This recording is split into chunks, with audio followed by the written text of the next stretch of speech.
Magandang tanghali mga drive. Hapon na sinutip kasi 1:38 na yun. Yan. Magandang hapon or magandang tanghali sa inyo mga ka-drive. So dito naman tayo ngayon sa EDSA mga ka-drive. Huwag nyo lang pagsawaan yung EDSA ko kasi ayan. So bali Makati area ko to mga ka-drive. So EDSA Kalayaan. Ako yung nagmumula lang sa EDSA Kalayaan going to Ortegas mga ka-drive. Ayan. So medyo may kaluwagan pa. Pero pagbaba ng Guadalupe at dyan na magsisimula yan.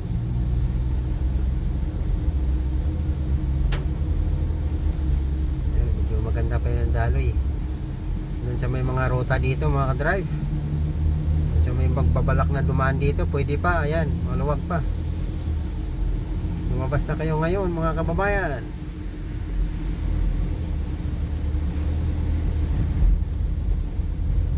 Mamayang hapon na ito, mga alas 4 pa hanggang alas 8, alas 9, alas 10, usok pagong na to. Ganito yung sitwasyon ng EDSA natin. Yung traffic na walang pagbabago. So, sa ngayon maganda yung daloy.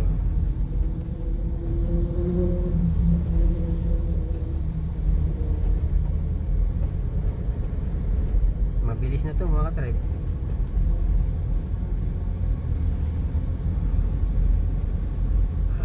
Abangan natin yung pagbaba ng tulay Guadalupe.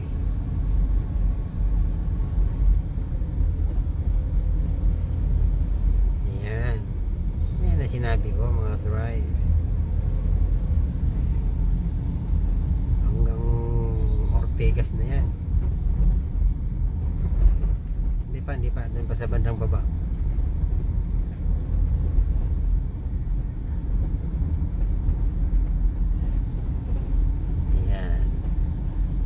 See? I told you. Yan.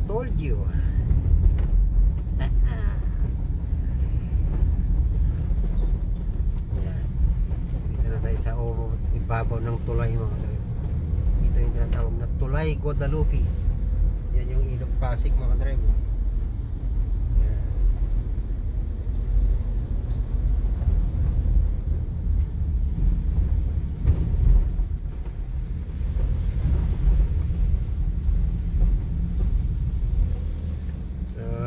Yung area na to mga ka-drive. Nakatawid na tayo ng tulay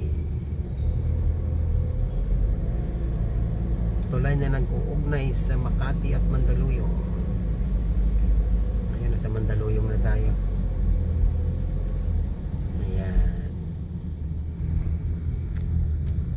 Ayan ang buhay naming mga chopper. Sandaling kaluwagan, mahaba-habang kasikipan. So ganitong sitwasyon mga ka-drive. Hanggang ano na to, hanggang Ortegas na to. Luluwag lang yung pagkakit mo ng flyover. Pagdating mo naman Santolan hanggang Cubao, yan, masikip na naman.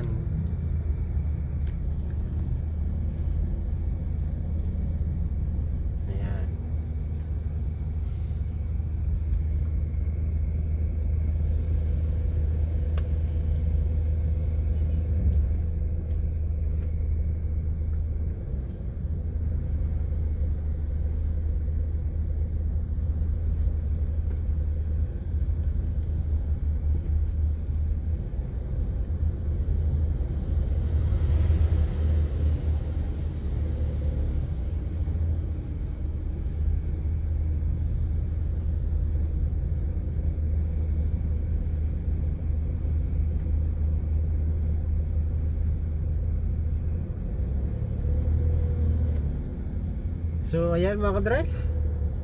Ayan ang eksena dito ngayon mga ka-drive. Hanggang ano na to, ganito kabagal. Hanggang Ortegas na to mga ka-drive. So okay, magpapaalam na sa inyo mga ka-drive. Update lang tayo mga kababayan. Mga kababayan ko yan sa abroad.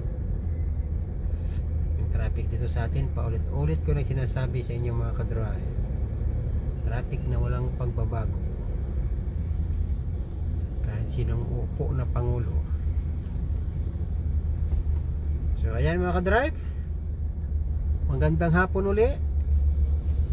Ingat-ingat tayo lahat mga ka-drive, saan man tayo naroon. Ingat-ingat, God bless, babu babu.